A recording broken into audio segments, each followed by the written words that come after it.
All right, so, I will, it's, April 3rd, 9:30 AM, 2025. I'm calling the Transportation Advisory Committee of Concord to order. Do a roll call, in the room here, Phil Posner, I'm here. Dan Schrager, I'm here. Ellen Quackenbush. Here. Nick Pappas. Here. Online, Rebecca, Here. and, Mark Galis. And with regard to minutes, Phil's going to get us minutes of the last meeting for next time, April 22nd, Tuesday, 9:30 AM. And then for the minutes for today, I think it's going around to Dan, if I'm not mistaken, because I think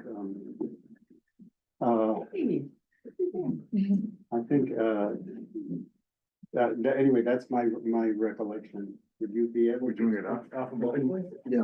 Yeah, so do some, I'm after. but you did, you swapped with Mariana. Oh, okay, And well. Nick had done it before and Phil altered the last one, so I think it's the one.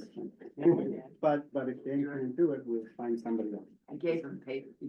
As long as it's recorded. There's a recording. Yeah, Okay. thank you, Dave. And if I'm mistaken, let me know. We can, from the recording, we can always figure out somebody else. Thank you very much. So, Chair's report, a few interesting things. All of you have gotten a copy of the West Concord Master Plan Matrix that's being reevaluated. And there are some transportation items in there, in particular, Kenny Dunn Square and the Church Street crossing, Commonwealth Ave, is mentioned, and these have been things coming up in multiple meetings and things, so it might be helpful for TAC members to take a look at that. So I attended the MCI presentation to the West Concord Advisory Committee last Okay. night. And one of the things that, well, of course, they talked about transportation and mobility. One really good thing they talked about, two things. One, making sure that MCI Concord did not displace or compete with businesses in West Concord, like no CVS to compete with the West Concord Pharmacy, et cetera. But they also talked about bike and pedestrian paths connecting the two areas that, you know, the initial thought was, oh, we're gonna have a fourth, you know, Concord Center, and people said, no, it should be integrated into West Concord. And I think something like, you know, to make it not car centric, that here's an opportunity for a hop on, hop off trolley. Because in the winter, you know, bikes and pedestrians won't work as well, and then people won't have to think about, you know, transportation will just be there. So I just think that might be a good idea. I know Susan really well, who's the chair, and would meet with her unless somebody else wants to be the. Well, what we can do is put on, because it's kind of a big, both that very ambitious matrix with loads of things, It's and the tons of- MCI business is important and complex. We should probably have a future meeting with that Yeah, okay, as a focus. So And good idea. any recommendations of who to invite, just let me know. I think the whole committee would be great. It was just that the MCI Concord folks did a spectacular job of presenting Mhm. options. It was really a really collaborative meeting. Is there a recording of that? Yeah. Okay. I'll send it around. Yeah, send it and we'll distribute it to everybody. There's also, I got a note from, MAPC about a new guide for municipalities with regard to electric school buses, obtaining them. And, we have some, but the Climate Action Committee was opining that they're, getting it to the stage now where they might need to be replaced or, you know, I don't know if they switch batteries or what they do, but maintaining electric school buses is something on the roadmap. And I think since I want to leave a lot of time for Sarah Ashever, who's kind enough to come here to talk about Safe Routes to School and the reports on two of the schools and another study on the third school, I want to kind of move right along. So the next item on the agenda is just a brief update, climate action plan revision work. And you know, as most of you know, the town has let go as of June, I think, the Sustainability Director, Eric, and, so I think the committee, Climate Action Committee is, in a little, has concern about how they're going to move forward, but I was at, the conservation coffee the other day where Eric Sims was updating people, and there is money for a consultant to prepare a new climate action plan. There's a transportation section. There are, of course, other important sections. So anybody who wants to weigh in on that or figure out ways that the TAC might more effectively contribute to climate action plan, that'd be important. There's a very big emphasis in the current one on which is number of years old on public transit, but nothing really has happened. So that might be something to rekindle. Rebecca, did you have, yeah, Rebecca, go ahead. Yes, thank you, Mark. So just to add to that, I did have a conversation with Brad Hubbard Nelson and Catherine Hopkins from the CAC. And just to be more specific about the opportunity, the CAC is going to be moving forward, going through the 4 pillars from the Climate Action and Resilience Plan. So that's public transportation, that's adoption of electric vehicles, that's electrify school and municipal vehicle fleets, and then that's also working on accessibility and connections for bike paths and pedestrian sidewalks. And to be more specific about the opportunity, they're going to be looking for TAC members or really any members from the public who would like to contribute to this work to really go through each of the items from the resilience plan to assess whether that work's been done or not. So just to be very specific, there are opportunities to plug into this work. Yeah, and I would add, I think people should really look at it and consider how to contribute. I think, one of, there's a sort of higher level concern that I have, which is that, there's, metrics or targets put in there, but there's also a kind of a very, in my mind, overly simple assignment of responsibility of who's supposed to execute against these metrics. So TAC might want to, TAC members and the public might want to also consider what are the sort of missing links between having an aspiration and actually getting something, some change made. Any other questions about that topic? Okay, and now, Can I just yes, interject? absolutely. I'm sorry, Alan Cathcart, Director of Public Works. Just as it was presented, the position that Eric filled is being vacated. Eric's done a phenomenal job for the town. I just want to make sure it's clear. Mhm. It's not his, it's his departure result of a loss of a position. And so, this is something the town has been very, sensitive to as far as staffing and that sort of thing. So I just want to put that out there, just so you know the full story. Right.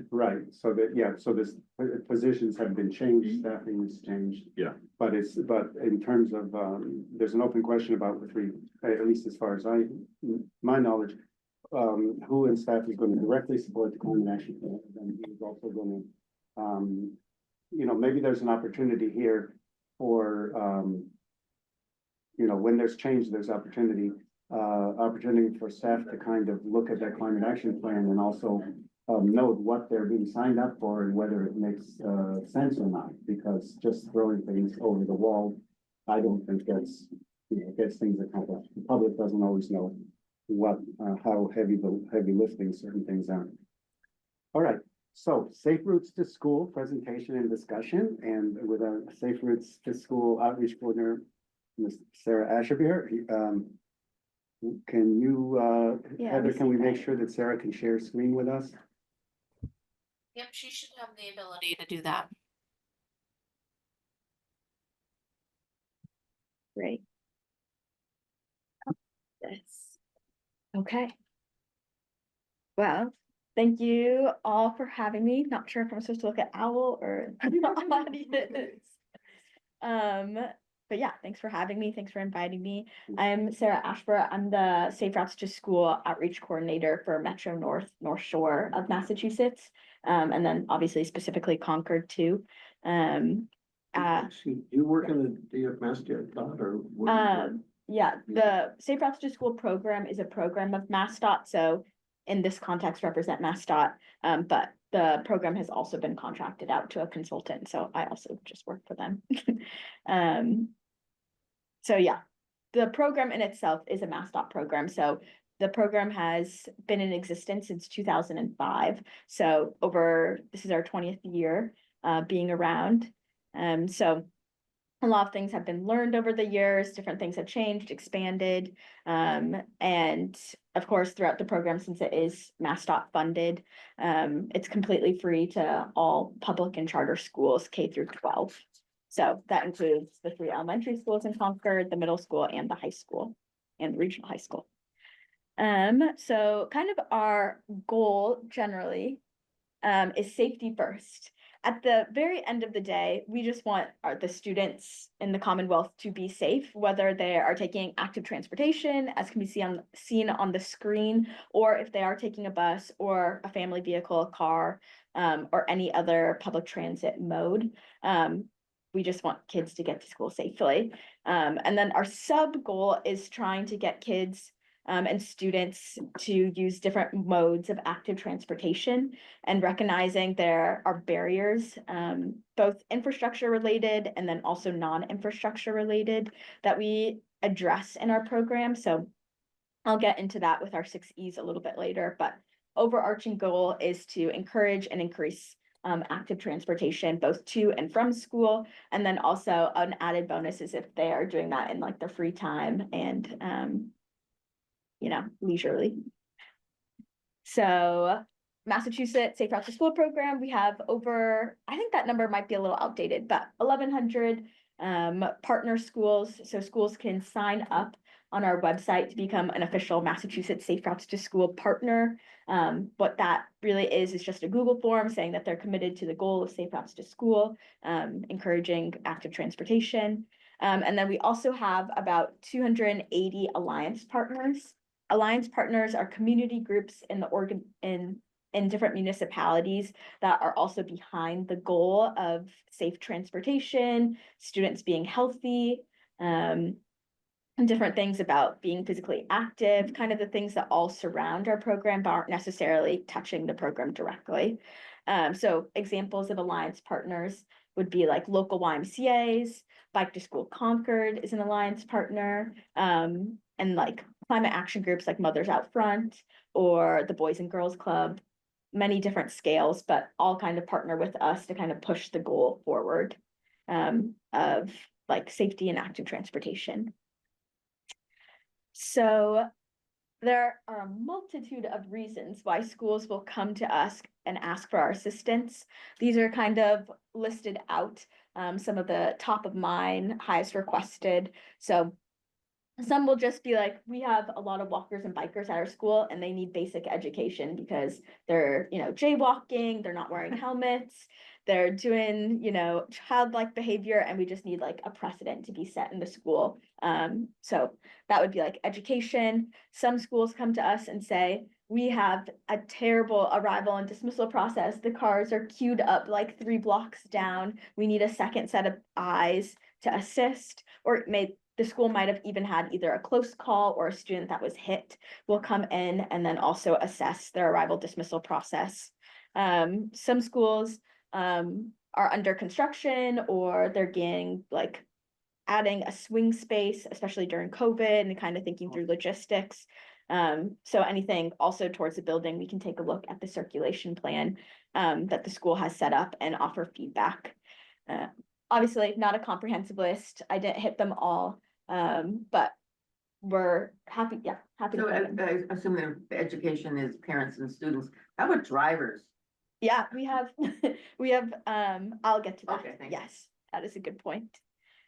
So one thing that's important to note is we're not a stay in your own lane program. It's not like we directly just talk to the schools, and that's kind of foreshadowed by the alliance partners. So I kind of just broke down the different groups that we work with. Obviously, our number one partner is schools. Oh, I don't know if there's a question online. So our number one partners are schools because we are safe routes to school. So listed out all the schools that are in Concord. The municipality, we've worked with different arms of the municipality over the past couple of years. Public Works for a grant that one of the schools won, in addition to planning. The police department is great in Concord when they come out to do the flagship walking events. And then we've also partnered with the library for a bike rodeo. So, and then the community groups, Mothers Out Front, Bike to School Concord, and there might be others, but those group kind of really assist and aid in like marketing and being the on the ground presence for different things that happen. Alrighty, so you might be wondering, why is there a chicken and an egg on the screen? And the reason is because we kind of get this question when we think about infrastructure and non-infrastructure, which comes first? Do we assess all of the things and fix all the infrastructure qualms around our school, or do we focus on education and going for it and having there like just be a baseline education and encouragement? And for us, it doesn't necessarily matter. Obviously, we don't want infrastructure to be so poor it's like actually hurting the students or isn't the wisest choice. But whichever one wants to pursue, whether it's the egg of non-infrastructure or the chicken of infrastructure, or however you want to look at it, we say just go for it. Both of them can actually be done simultaneously too. So that kind of brings me to the graph on the right. How we administer our program is through 6 E's. Sorry, I was trying to hide this thing. Okay, how we administer our program is through the 6 E's. So equity, encouragement, engagement, education, evaluation, and engineering. So equity, as you can see at the top, is encompasses all of our programming. So I'll get into them individually. And then infrastructure, we have engineering at the bottom. That's where our grant funding money lives within the program. And then non-infrastructure includes the 4 that you can see on the screen. And then I will just get into them pretty specifically in the next handful of slides. So equity, what that practically breaks down and looks like in the program is different policies that can be implemented at the administration level. Also policies within the town side of it in terms of like complete streets and active transportation language. We offer most of our like flyers and one-sheeters in multiple different languages. We are very conscious about students of all different abilities when we're doing education, like bike safety and pedestrian safety, and just make sure we pivot our language as situations come up. And then we just think about how the program can be the most sustainable in the school. So at the end of the day, it's great if the school can be so mature that it just runs safe routes to school by itself. Kind of puts me out of a job, but most ideal is that it becomes really integrated into the classroom and the, school calendar cycles. So that's the goal. And that's kind of how it trickles into everything. So I'll start with the non-infrastructure programming, and then we'll hit different grant funding, engineering stuff at the back end. But so education, off the top, that's pedestrian and bike safety. Phil and I were actually just at the Thoreau Elementary School yesterday doing pedestrian and bike safety. So that was fun. But pedestrian safety is 30 minutes for second grade classroom by classroom outside. We talk about sidewalk safety, crosswalk safety, parking lot safety, and then dress to be seen. So kids wearing bright colors when they're playing outside. It's held outdoors on school property. The school staff member, teacher is present at all times. And it's quick, 30 minutes, pretty engaging too. And then our bike safety curriculum is targeted for 4th graders. This is specifically non-skills based. If it's in the classroom, it's an assembly style. 4th graders, we talk about so much different stuff in 45 minutes, like helmet safety, how to do an ABC quick check to check if the bike is actually safe to ride. We talk about road safety, and hand signals, and how to communicate when you're on a bike. And then we also have a skills-based section, which is called the bike rodeo. So you can see the bottom photo, a former colleague, Vivian, was doing a bike rodeo at a community event. All the kids bring their own bikes and own helmets. We are able to provide some helmets. And then we help students like navigate this obstacle course that's designed, that's skills-based.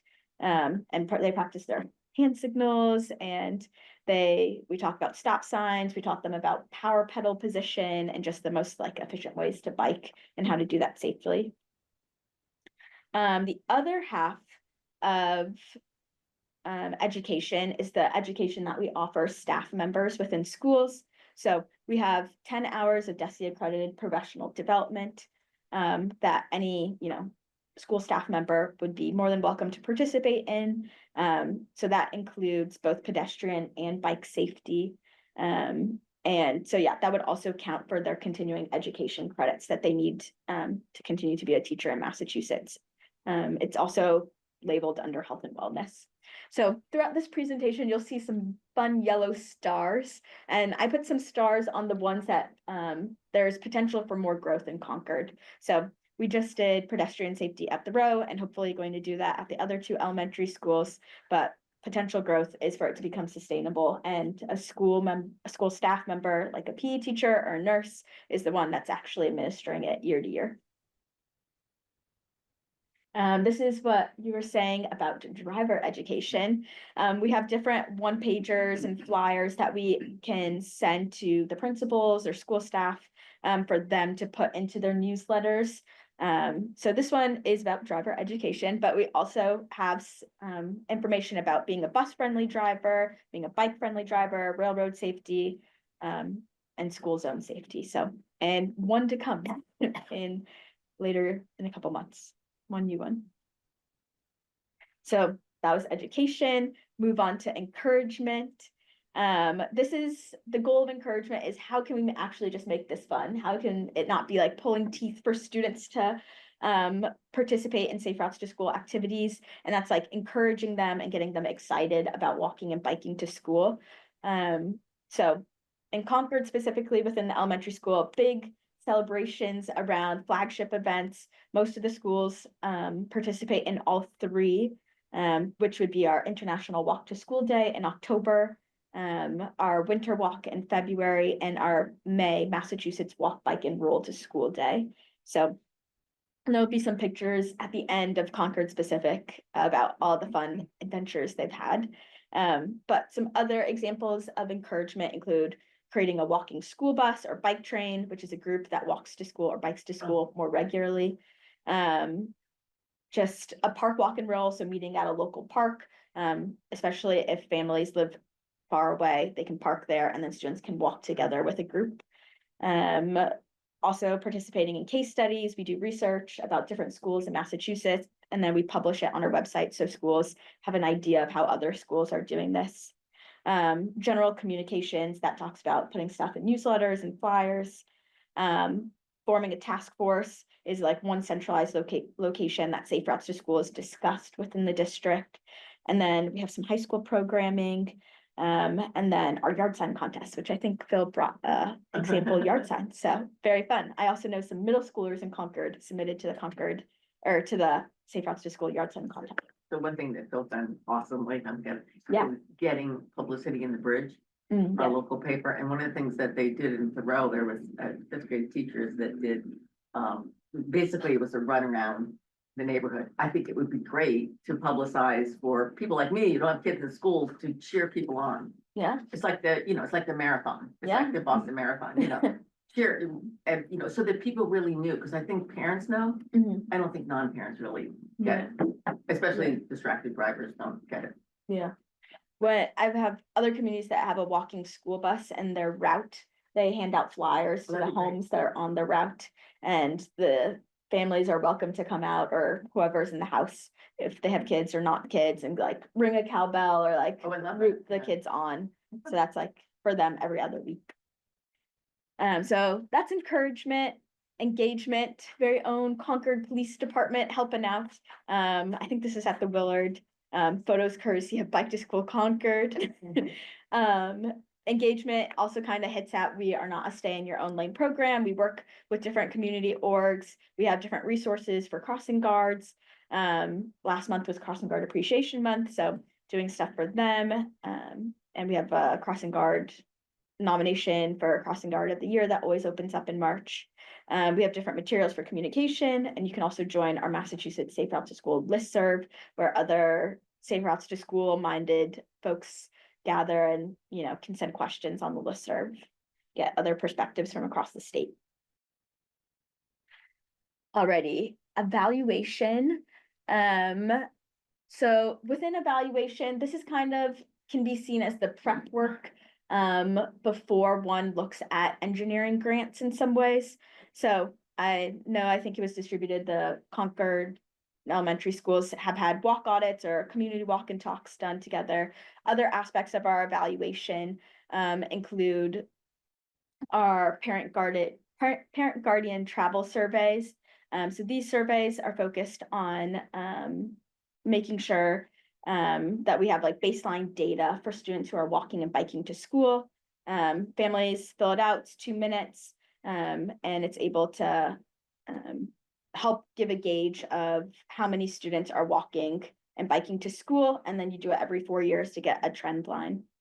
This is one of the radius maps that were made to help with different grant funding, get an idea where students approximately live, so you can map out walking school buses and routes. Other ones include a route map, so a walking or biking route map. This one's from Lexington, one of their elementary schools, so it's a map of different routes and where the nearest crosswalks are, and looking at their neighborhoods and seeing which routes are the safest to walk to school. And this brings me to arrival, dismissal, observations, and walkouts that are held within our evaluation tab. This has been super big in Concord, especially the walk audits. Two of the elementary schools have walk audits. One elementary school has had a community walk and talk, and then Thoreau has had an arrival dismissal observation. This really looks at the built environment and where improvements can be made to walking and biking. So the arrival dismissal is focused on school property and pickup and drop off. The walk audit is focused on a 1/4 mile, 1/2 mile radius around the school and looking at how sidewalks can be improved, bike lanes, shrubbery being overgrown, different signages that might be out of date or not present, pavement markings and stuff like that to improve students' walk to school and clarity that students are using this as a walking route. Alrighty, so that kind of leaves all the non-infrastructure programming. So moving over specifically to infrastructure programming in the grants that we have, that all lives within our engineering E. So Signs and Lines grant. This past year, Concord was the recipient, specifically the Thoreau Elementary School, recipient of a Signs and Lines grant to put new signs up, to remove signs, doing crosswalk improvements and different pavement markings. I know they're in the process of that. And typically those applications open up in about August and are open until September. The infrastructure program, the second one, is up to $2 million. This one looks at improving sidewalks, traffic calming, crossing improvements, adding bike lanes, adding shared use paths, and anything that addresses pedestrian and bike infrastructure. This past year's people that applied haven't been finalized yet, so I don't have a list that can be posted. But again, historically, this has also opened in the fall, so probably will also be on that grant cycle. And then we also have a bike rack grant. So this one schools specifically can apply to, the other ones municipalities have to apply for, but the bike rack grant, pretty simple, apply for a bike rack. And last year we gave out 3 bike racks to those 3 communities. That was actually our first year doing so. So I don't actually have a good idea when the rhythm, if they'll try to sync up with the fall or if it will always be in November like it was last year. We also offer technical assistance. So municipalities are allowed to apply for technical assistance and have a conversation with those who are more exclusively working on the Signs and Lines grant and infrastructure programs, having a conversation about their potential projects, budget, how much things actually will cost, and just getting feedback from this group of people about grant applications. Can you tell me a little bit about what the $2 million got mine? Yeah. What that might entail, like somebody who's applied for it and gotten, what somebody applied for, what's the typical Like the lift. profile of an applicant? What are they asking for? Oh, what are they asking for? A lot of different things. Some people will add sidewalks for an X miles to school to connect a neighborhood to the school more directly. Some will redo an intersection that's right next to the school, in which that they might add some bike lanes, make the signage larger, redo like ADA accessibility in an area, add ADA accessibility. The RRFBs are also included in that.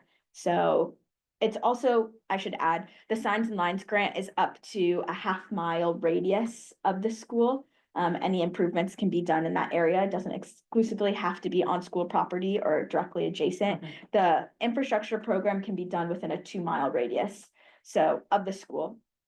So that's how sidewalks kind of get into the conversation. So the sidewalk doesn't have to be right in front of the school. It can like meander its way to a neighborhood that might be more in walking distance. So, Okay. yeah. We also, yes. Yeah, does it include design? Yes, it does. So it's both design and construction for the grant. Yep. Another question. Yes. Is it a, like a matching grant or is it for the full, like, cost of the project? Not a matching grant. No expectation to match. I know there are some specific, like police detailing or any right-of-way situations would fall on the municipality. But How much a year does MassDOT budget for that infrastructure program? I think it fluxes year to year. So some years it fluxes year to year. I don't know what they're like. We have X amount for this program, but each year we give out about 5. So, and some are, not the full $2 million. Some are much smaller. Some are the full $2 million, but there is flexibility. Is there any place we can look to see what the grants are? Have these been awarded? Yes. Oh, yes. Where can we look? On our website, I can plan to send a link to, it has, our website has the completed projects and the projects that are also in process. So the Signs and Lines grant specifically has a 1-year timeline from award, really from application to like pavement markings on the ground. It all has to be completed within 1 year. And then the infrastructure program is a 5-year, can be more process. So you apply your first year. If you get accepted, then there's like the scoping and different stuff. It goes to design, it goes to public meeting, goes to X% design, feedback, and then construction. So it's not like this will happen next year. It's a much larger conversation, which would make sense. With regard to, both the lines and signs and the infrastructure project, in order to prepare an application, Mhm.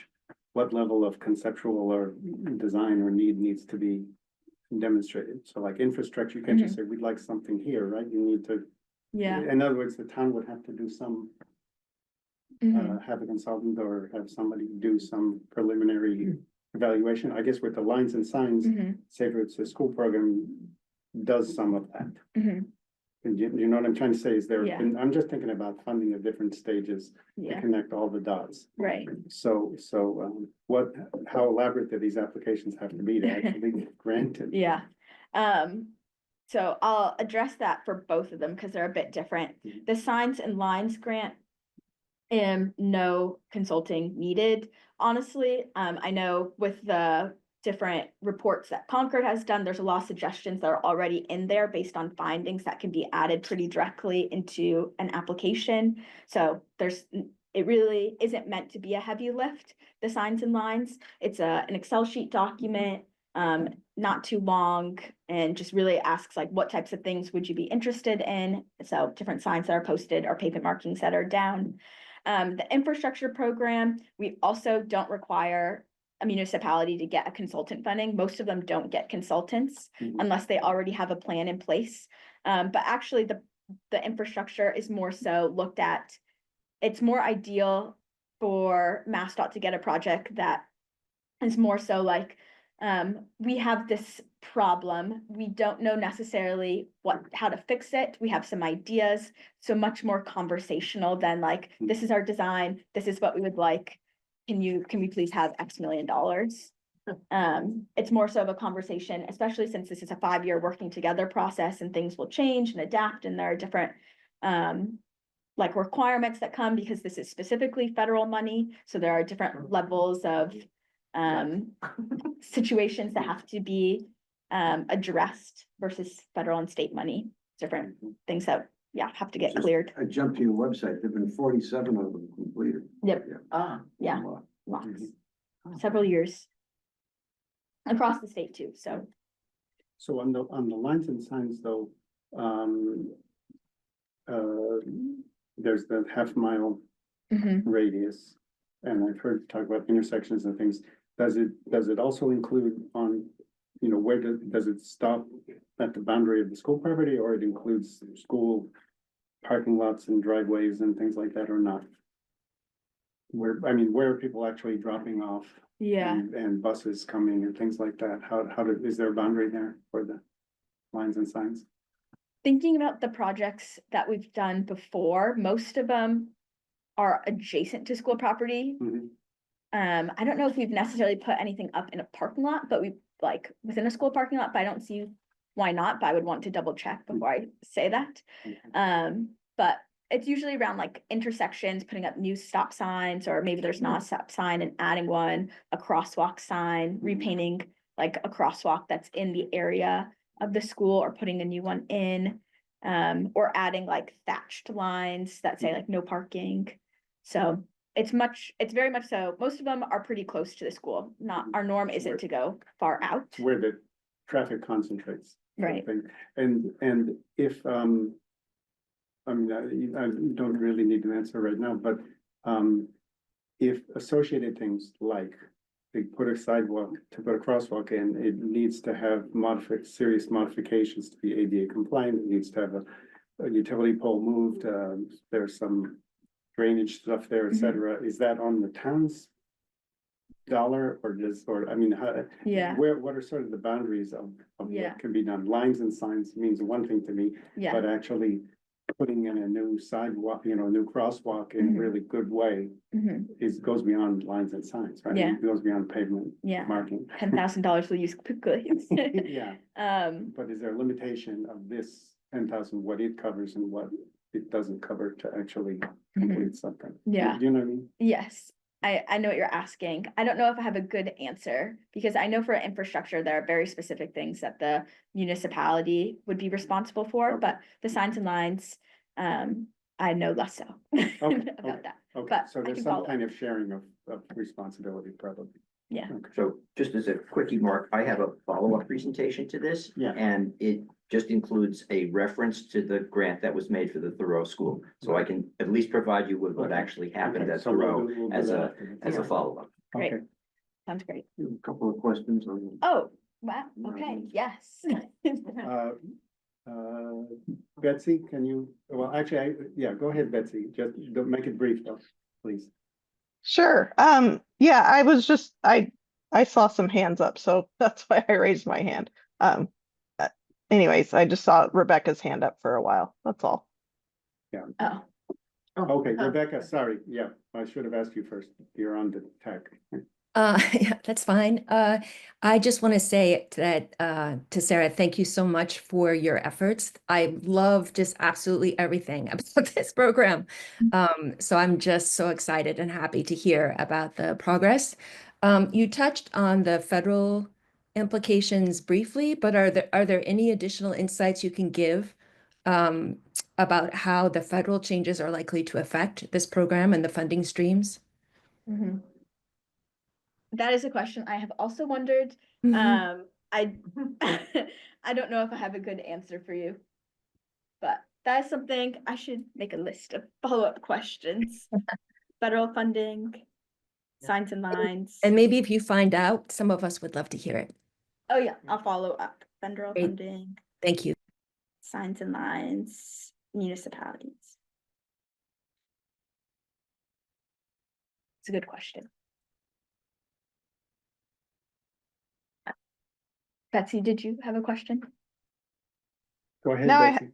Yeah, now I have a specific one. So this question is about is there education for the school bus drivers that they need to yield 4 feet to bikes, kids on bikes? And a second part was what are some more examples of how you educate adults? Yeah. In terms of the bus and bus driver information, we have a bike-friendly driver, driver education sheet, like the one I had shown earlier. I think it mentions the 4 feet, new Massachusetts 4 feet law to pass a biker. We don't explicitly pass that out to bus drivers or bus companies or transportation departments, but they definitely could be useful. Both how to be a bus-friendly driver and how to be a bike-friendly driver. So, and then your second question is evading me. What was- It was just more examples of how you educate adults. So obviously this presentation is educating us. Yeah. And yeah, I love it. It's great. We also Thank you. meet with PTOs or PTAs or PTGs if this school would like us to talk about the Safe Routes to School program. That'll be one space that like PTOs will run with the program and kind of own it. And then we'll do a Safe Routes to School 101 presentation and then talk to them about the program. And that's a form of education too, but kind of a lot of different things. Tanya, do you have a question?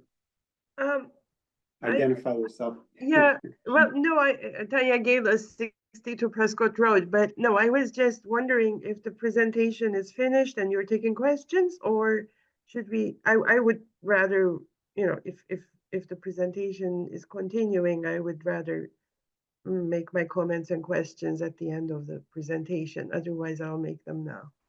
I think I have a couple more slides, but they're quick, like closing slides. This would be the last E. Great, so why don't you wait? Alrighty. Thank you. Kind of just an upcoming of events, Car Free Campus Day. This is usually high school focused, but any school is allowed to participate. That's in April. We also have our spring webinar, which is also in April. And then we have our Massachusetts Walk, Bike, and Roller School Day, our third flagship day. The program celebrates on May 7th, but we welcome schools to celebrate anytime in May that works best for them. I just added some suggested next steps. Concord is a very mature Safe Routes to School program, has done a lot of different things to push the needle on safe active transportation, but just some ideas of other ways the school, town could work together. To increase that would be forming a Safe Routes to School task force. So all the schools are talking together and there are point people, parent guardians for the schools. Professional development, I had mentioned earlier, working on the high school participation and programming, and then wellness policy related to active transportation amendments. And then, ta-da, these are your community members walking and biking to school. There's the police department. This is from different events at Concord, Concord, Alcott, and Willard. Photos, again, noted via Bike to School Concord. So that is everything for me. I definitely went over time, but Oh, no, hopefully- that's perfect. That was very good. That's Thank you okay. very much, Sarah. Tanya, did you have Oh, a yes. question at this point? Yeah, Go ahead. yes, thank you. 62 Prescott Road, Tanya Galis. I am grateful both for the interest in making sure kids and others get to school safely, and also for the fact that you did mention in the beginning from the start that another goal you have is to encourage active transportation to the school, which should be really in the title of the program, because otherwise it's a misnomer. The reason this is of concern to me is, well, for one thing, a few years ago in Concord, when the high school was being built, there was concern about retaining the existing bus service and where the depot would be, et cetera. And there was a citizens committee on school transportation. And at that time, anyway, they found out that the bus was the safest way to get to school, and bicycles were the least safe, which is reason to make them safer. Also, communities are required to spend all the funding for providing bus transportation to school, no matter whether kids are using them or not. And that's another factor in all this. But I also know the reason I'm asking that it be said in your title that active transportation is encouraged is because I am also aware that there is a push to pave certain trails in several communities from some state affiliated organizations. And I am aware that some of these interests openly own, at least among themselves, that pushing this biking to school program is a way to make their goals met.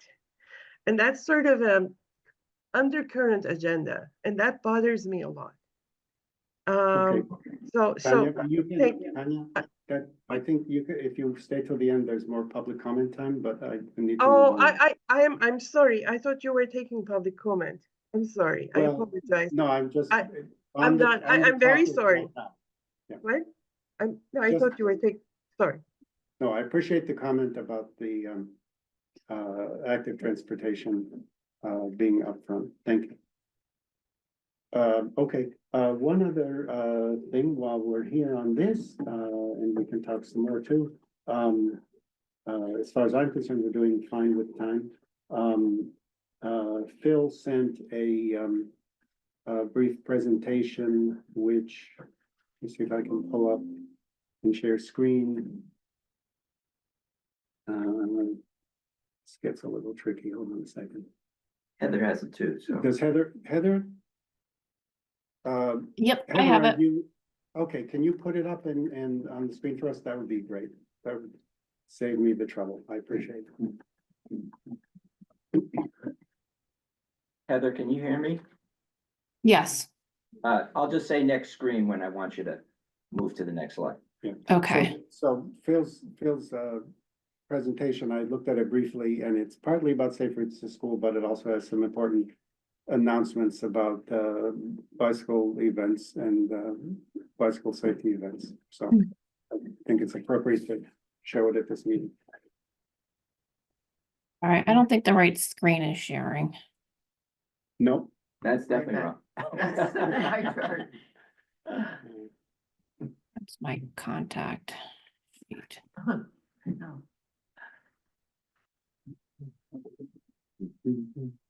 There you go. that's the one. Thank you. Okay, so I'll get started and just say, I wanted to also thank Sarah for coming down and explaining what her role is and the big picture of the program. I also wanted to kind of explain how the program got started in Concord and how it's grown over the last 5 years. So also give you an opportunity to get some hands-on stuff after the meeting, which you really feel like doing that. So next slide, please, if you can do it, Heather. Okay, so the program history is actually a real grassroots undertaking. Several parents got together during the pandemic. Their kids already were biking to school, and the parents, were thinking, well, you know, we could have, a bike to school program. And why don't we do it on as frequently basis as possible? So, one of the participants, is, Linda Neiman's husband, Nat Kemp. That's Nat. The other is Ayanna Curry. Their children are now up in the middle school and the high school. And that's actually Ayanna's son, with an award that our program won way back in 2021. Next slide, please. I got on board slightly after, Nate and Ayanna came up with this idea. We were kicking ideas around, and I realized by doing some research that there was a program called Safe Routes to School. I'd never heard of it before. I did some research, and it seemed to me reasonable not to try to reinvent any wheels. So what we did was we took our Bike to School organization and we became an alliance partner of the Safe Routes to School program. Again, this is an idea that, is embedded in the program itself. It's not something that we invented. And the idea of an alliance partner is emblematic of the way the program is run. It's a very collaborative program, and it tries to draw in various stakeholders, which include both public, parent, school, nonprofit, unaffiliated organizations to work together, in order to, you know, undertake the common goal of trying to create safety and, promote active transportation, as a means of getting kids to school.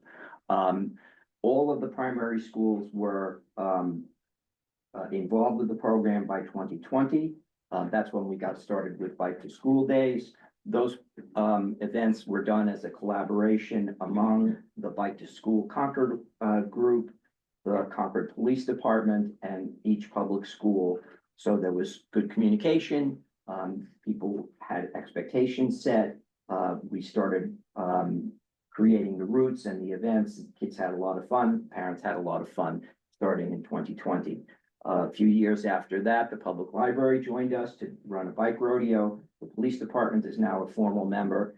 Maybe Public Works might be a member, I'm not sure.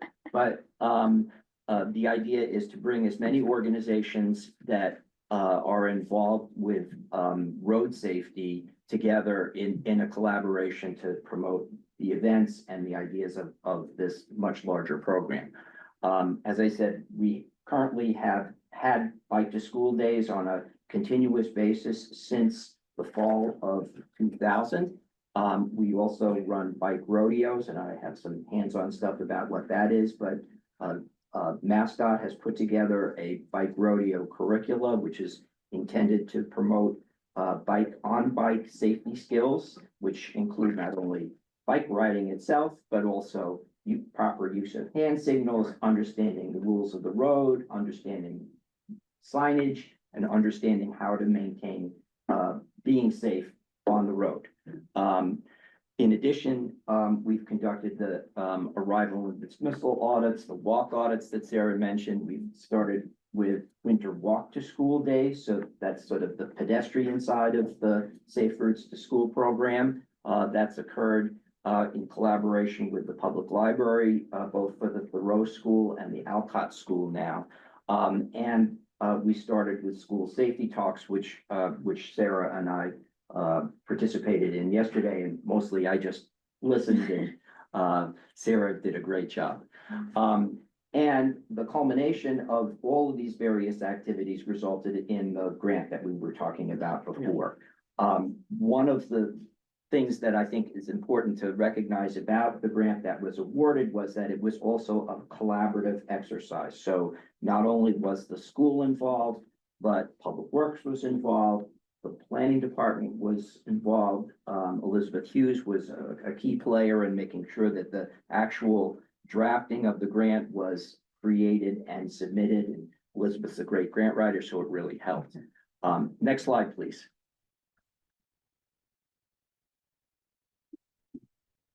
So again, going back to the beginning, this is, as you can see with the masks on the kids, Yeah. this is definitely a pandemic activity. This was a sign that we posted around the neighborhood, in addition to posting it on our Facebook page.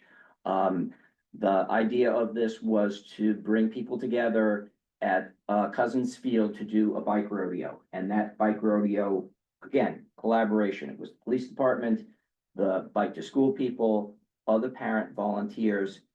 In that case, the Natural Resources Department, which owns Cousin Field, gave us permission to use that field. Next slide.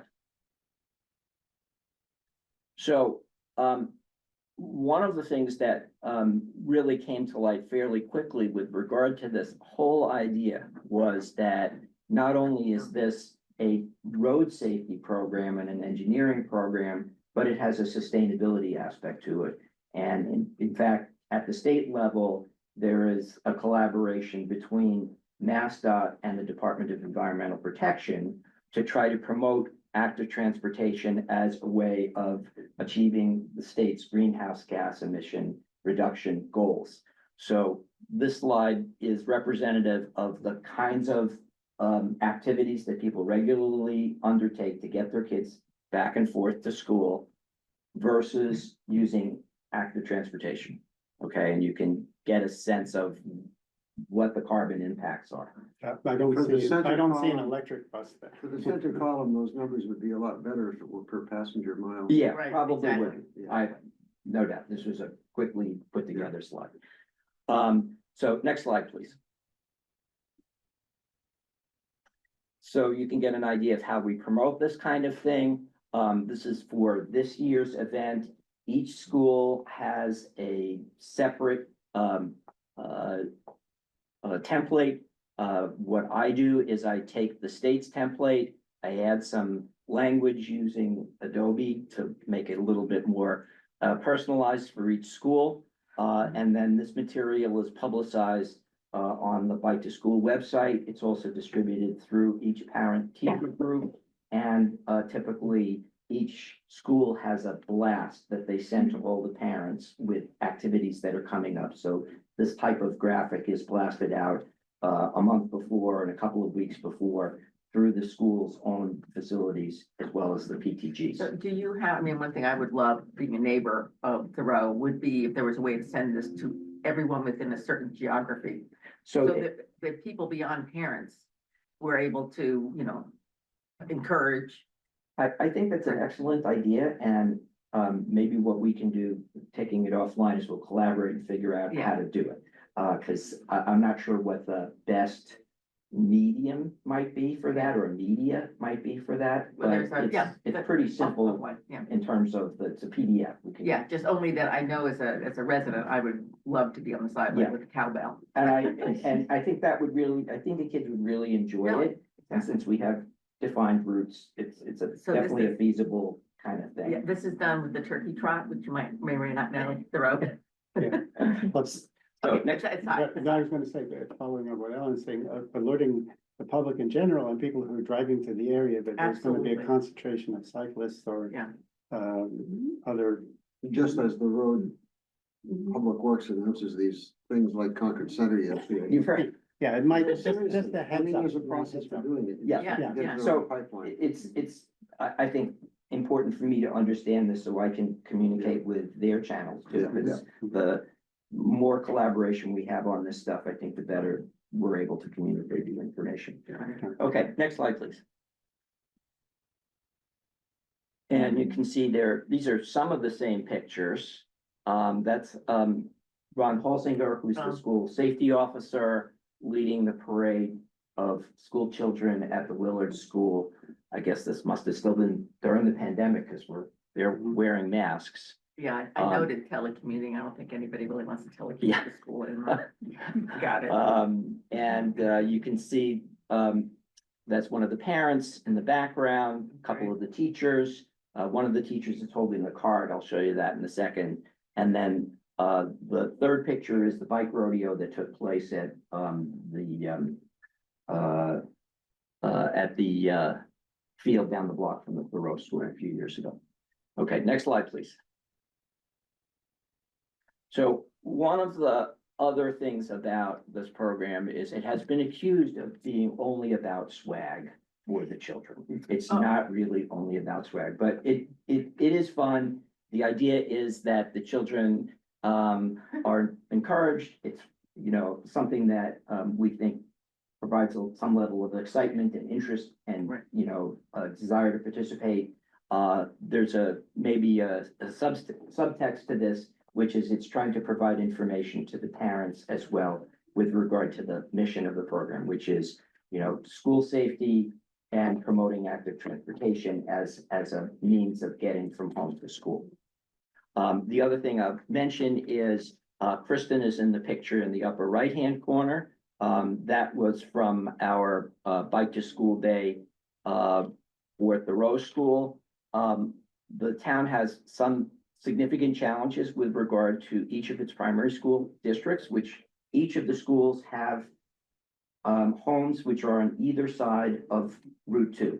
And that's absolutely true of the middle school and of the high school. That's a So- very big deal. Right, That's it's a very big deal. Yeah. We're cognizant of it. This particular shot was taken on the sidewalk, at Lowell Road, almost near the Middlesex School. So a group of children come down from the middle school accompanied by parents every spring and every fall. We work with the police department so that the children are escorted safely over Route 2, this special event. But it happens. And another example of collaboration amongst different departments. And then the last picture there is the school principal from the Thoreau School and the librarian from the Fowler branch, along with Henry the Husky, who is the school mascot.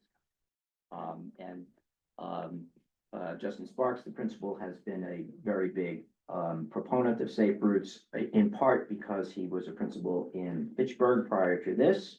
His school was a participant in the program from the beginning through the award of an infrastructure grant. So Justin has had personal experience with having some serious money put into infrastructure in the neighborhood surrounding his school and taking all the steps that are necessary to make that happen. Okay. Do you have any more slides? Yep, couple more, Okay, and we're almost done. okay, thanks.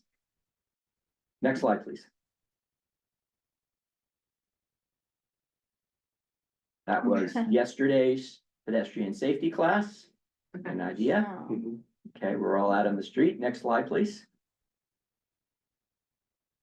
Big picture here. This is a federal program. I know you can't actually read this stuff, but the slide on the left describes how this program got started at the federal level in 2005 and where its home has been under various bills passed by Congress. Most recently, it was provided with additional funding under the bipartisan infrastructure law. Of course, we don't know exactly what's going to happen in terms of actual funding with that. But when the law was passed 3 years ago, there was a substantial increase in funding for Safe Routes to School as a line item at the federal level. And then that money is dispersed at the state level in Massachusetts. Next slide, please. I mentioned that card that the teacher was holding. This is the kind of materials that are distributed to students. These are like 3.5 by 5 cards that go out to students. Next slide, please. We're almost at the end. I have a complete copy of the design plans. This is the Thoreau School Signs and Lines grant plan that was prepared by AECom for the town, for the school. You can see where the project location is. The school is sort of that yellowish green patch. You can see where the Aspet River is. So you'll see where those are where the improvements are actually going to be installed. And the kind of lightish greenish yellow patches, that's that's Route 62. So we're close to the intersection of West Street and Route 62 is where there's going to be some signs and lines improvements. And I have the complete set, so I can send that Yeah, out. if you could send a link to that. Yeah. Heather- Yeah, that's Heather just the could cover give sheet. Everybody. Next slide, please. I'll send a copy of this entire presentation, but Bike to School Concord got started as a community group. It still is. It's now a much larger part of a much larger group of organizations and town bodies. And the whole Safe Routes to School idea is also part of a much larger group of communities throughout the United States. So this is actually a 50-state undertaking. It's not just Massachusetts, it's in every state of the country. Safe Routes Partnership is a nonprofit that promotes collaboration and provides information for organizations that are participating in these programs. Next slide.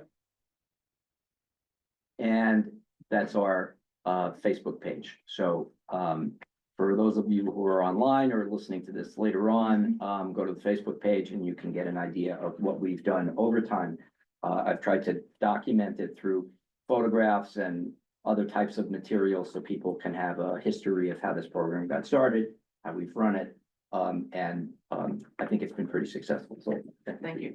Okay, so, I, don't know if people are willing to stay till, 11, perhaps we can do a few more things. I want to thank, Sarah. I got a couple of, questions for you quick. One, or things to take back and think about. One of them is with regard to, overwhelming challenges for active transportation, walking or cycling, crossing Route 2. Yeah. On Route 62, since MassDOT, since the state controls Route 2, I would request that you take back to the Safe Routes to School team the question of is there anything they can do to help mediate between the town and MassDOT, or assist in terms of addressing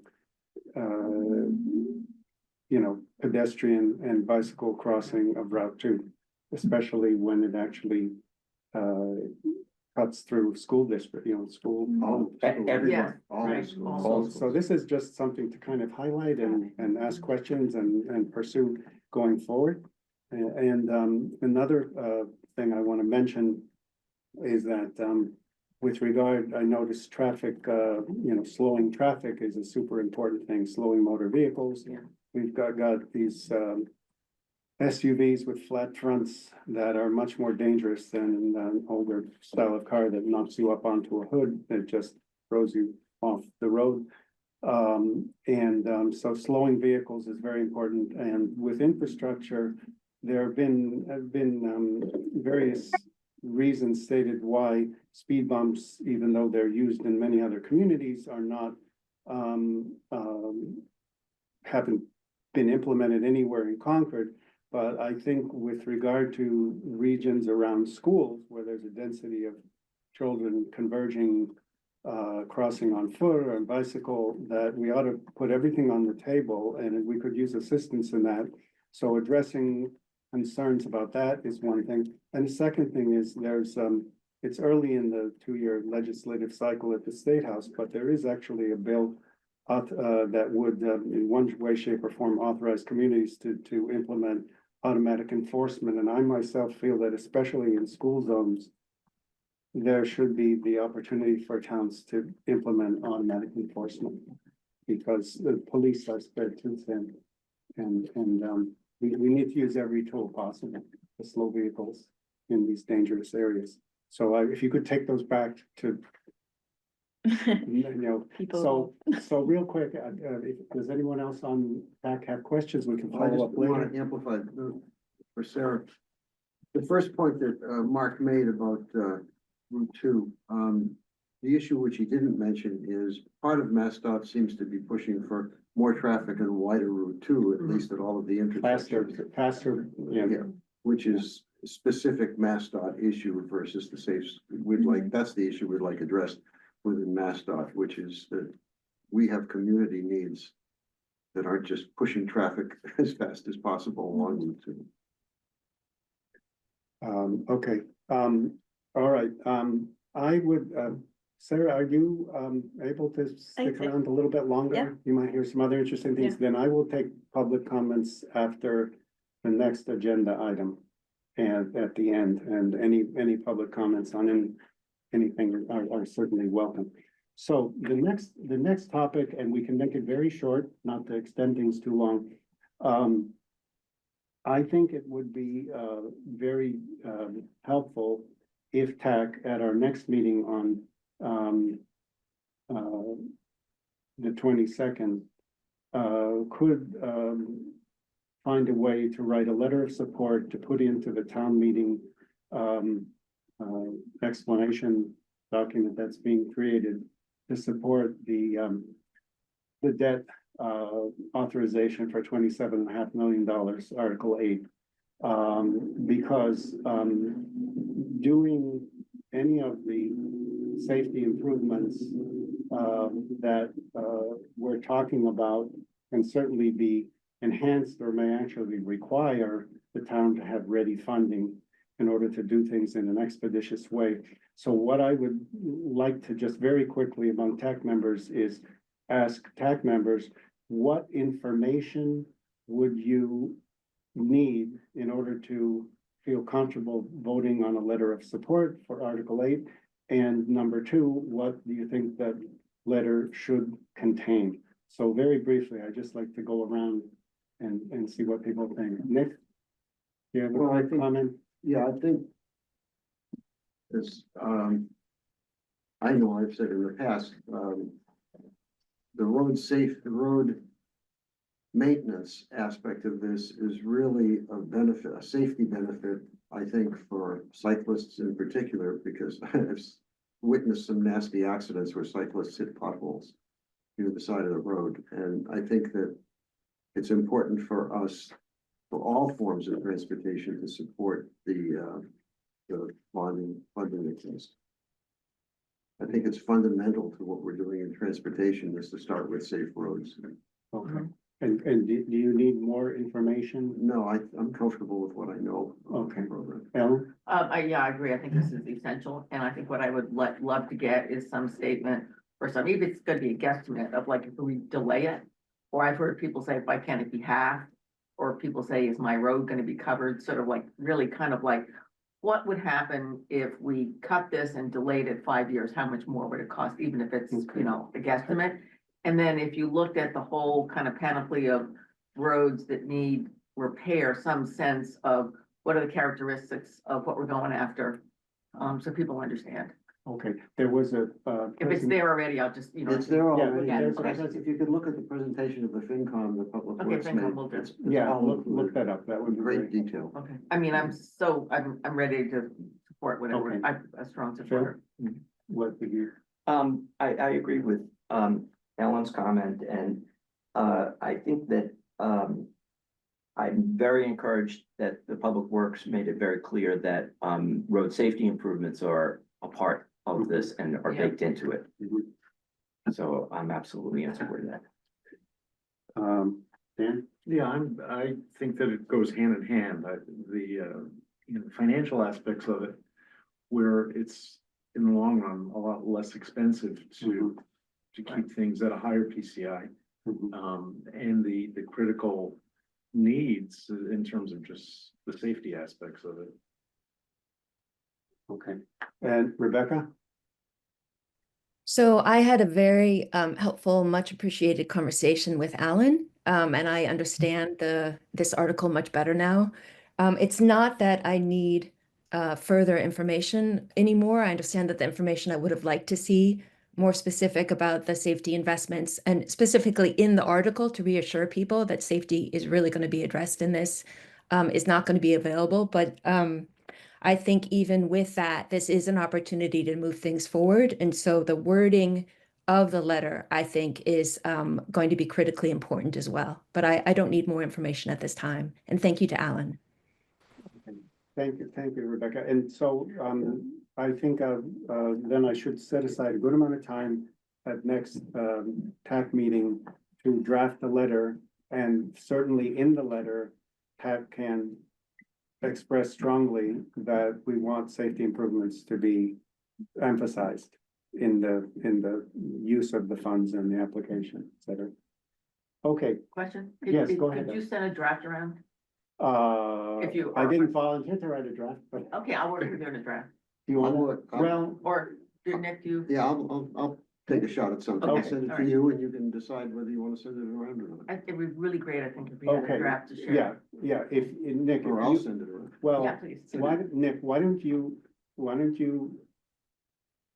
we ask you to write a draft and send it to Heather to post. Right. So the public can see it and distribute it to everybody, and then we can all bring our We're gonna live wordsmith it at the comments. next meeting. That'd be great. Yeah, we'll wordsmith it, we'll devote a good amount of time to words, I think that would be the most Okay. efficient use of people's time. Okay, Okay, and so whenever you can get that to Heather, Heather, post it for the public and then distribute it to TAC members, so we're open and above board.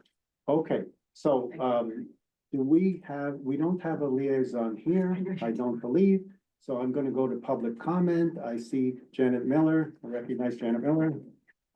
Keep the comments reasonably short, so we don't go on too long, but thank you, Janet. Sure, I can do that. Janet Miller, 1647 Main Street, member of the Climate Action Committee. First of all, it's great that you're trying to encourage people to alternative transport and reducing carbon dioxide. I also, it was a great presentation about the safe routes to school. But I have one question. I'm always concerned when I see anybody riding on the sidewalk of the danger of cars coming out of driveways. They don't expect to see a fast moving, anything faster than a walker, so they don't stop until they get to the road. And I'm just thinking that kids, I don't know, I'm asking really, is that something that you teach the kids to look hard for vehicles coming out of driveways and aware of that danger? There's an accident I've actually seen happen to an adult, so maybe it makes me more conscious of it than most. Thank you, Janet. That's a very important question, I think, because those are crossings also, and everybody needs to be aware of what could happen. I often see people walking behind a car that's backing up.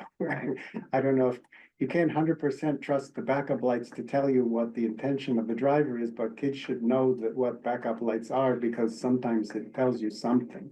But that's a very important point. Thank you, Jenna. Linda. Can I say one more thing? Sure, Just of course. if you need any volunteer help on any of these safe routes to school happenings, let me know. You've got another volunteer. Linda, please go ahead. Hi, thanks for the presentation, Sarah. It was great. I know that you had put together at the request of the folks that had participated in the walk audits, a list of top safety priorities. I was wondering if you could share that with TAC and if TAC could work on tackling those top 5 things around schools, because there's a laundry list of items that needed to be addressed. But that seems like it would be a perfect thing for TAC to look at, because it's already kind of prioritized. My other question or statement I have is about the Public Works warrant article, which I totally agree. It's long overdue and some progress is better than no progress. But the portion around safety, the wording is really lacking. So I think if you were to do a support letter from TAC, I would really recommend that be carefully worded, because, as has been stated at the Public Works Commission meetings, whenever safety is a line item, because it does cost something, that it always gets left out or cut from the budget when push comes to shove. And having something to ensure that isn't dropped would be really great. I would expect that at town meeting, that would be one pushback. I mean, I've heard it in the community that some folks feel like they're very concerned about safety for pedestrians and bicyclists, and they feel like that has been neglected in the Public Works article, which is asking for a lot of money, that this portion is just not well fleshed out. And they I've heard people have specifically told me they don't want to vote for it unless it is explicitly stated what's going to happen, or that explicitly stated that it will happen, maybe not the details. So I just wanted to provide that feedback. Thank you. Thank you, Linda. That's very helpful. Okay, yes, go ahead, Nick. Do the audits that are done, do they give us any data about how many children are coming to school in cars, how many are coming in the bus, how many are coming either actively? I don't think so. It would be good data to have as you do audits in the future, if you could get it. So, to sort of respond to that, when the Bike to School program was an informal thing before it became part of Safe Routes to School, I tried to actually just count the number of bicyclists by counting bicycles. It was very hard to do that, you know, but you couldn't really count heads of children as a practical matter. I do know that the school department basically the school department is the biggest public transit agency in the town. And they do have statistics.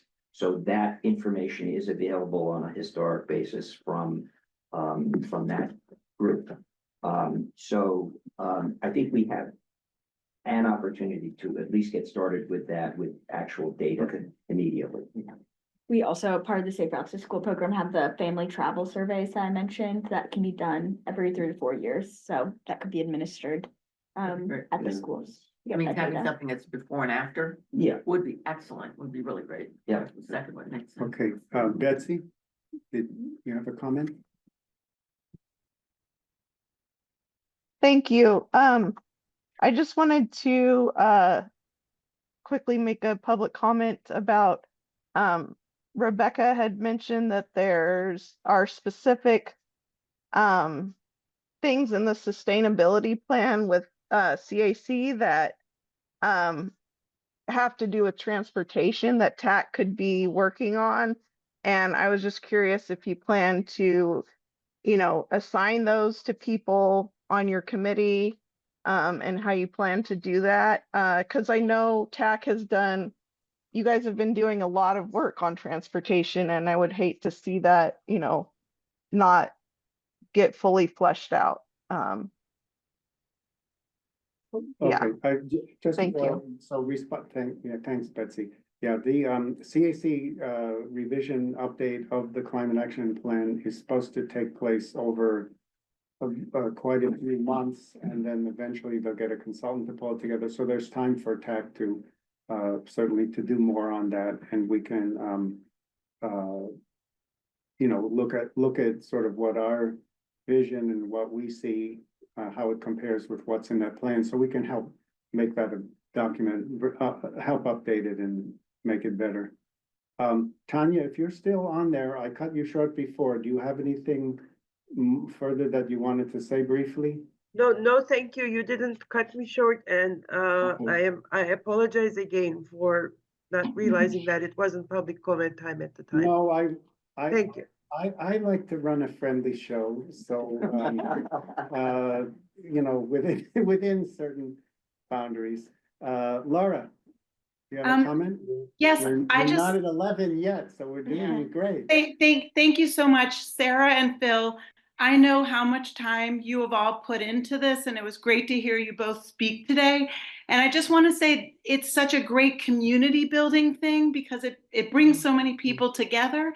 And when Ellen asked, how can I get out there with my cowbell and cheer, and how can we spread the word?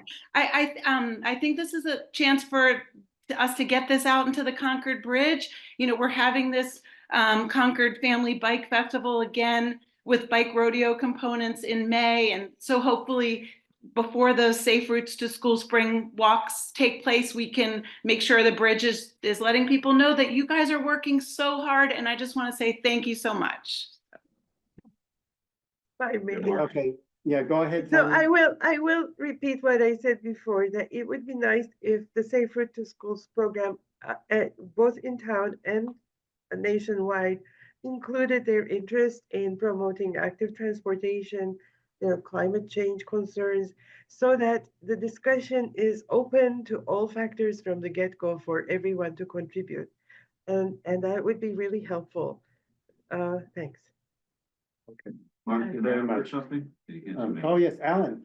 Yeah, I wanted to sort of second, I know, this group knows Phil Posner and his effort, but there's always credit when someone's sort of driving something before it's even recognized in the state, federally. Phil has been an advocate for a long time on this stuff. And so, it's by no accident that Concord is sort of ahead of the curve. There's always, you know, room for improvement, but, you know, Phil, you've done a good job trying to, Okay. Oh, Gina. You need to unmute. if Hey, you wanna make a here I comment. am. Hello. Hi. Hello to both of you that I can see. Yeah, no school today because it's conferences. Yay. So who are we seeing? Yeah, no school. I get And it. this is Dominic. Dominic, hi. Hi. Hello, Dominic. Dominic. Welcome to the TAC meeting. Say thank you. Thank you. You're welcome. We walk to school every day.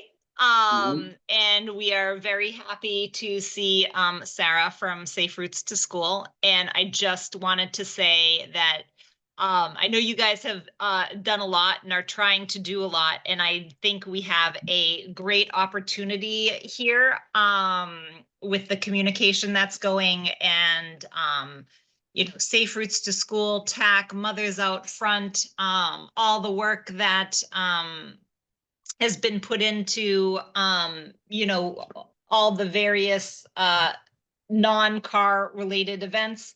And I think we've got a big opportunity here to like pull it all together and really make a huge difference. And I'm happy to see this as a subject matter being addressed on a regular basis. That's all I wanted to say. Thank you, Gina. Thanks for watching too, joining. Yeah, all right, I gotta run. Little man's you know, ready to go. Okay, Okay, thanks. active. Bye-bye. Okay, Laura, you still have your hand up. Do you have one last thing to? No, sorry, I didn't put it down. Sorry. Okay, no problem, no big deal. All right, so I am going to, let's see, it's 10:58. I'm going to, with completing all of our business here, I'll adjourn the Transportation Advisory Committee meeting of April 3rd, 2025. Thank you, everybody. Thank you, Mark. Yeah.